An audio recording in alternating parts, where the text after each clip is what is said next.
কয়দিন ধরে যে বউরে মোরে এক্সের একটু ঘুরতে যাইতে চাই, পরে কই তুই যখন এতই ঘুরবি তাই তোর বাপের বাড়ি দেখান গাড়ি লই যাবি। এখন তো বউ বইছে ফোর্স করে, আবার বেশি কিছু কইতেও যায় না, বোঝেন তো মাইয়া মানুষের মন, যাইয়া ফস করে উঠে বইবেনে বাপের বাড়ি।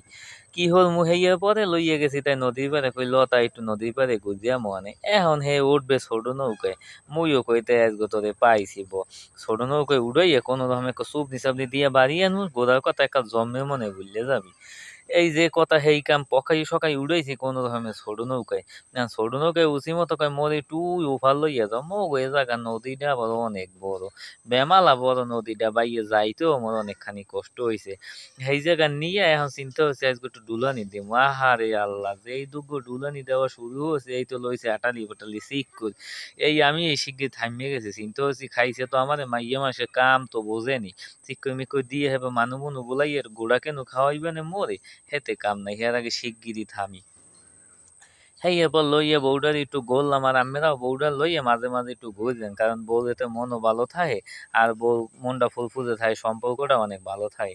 হ্যাঁ, এরপরে একটু এদিক ওদিক বউডারে লইয়া নদীর পাড়ে করলাম, দেখি যে বউডার মনটাও খুব খুশি।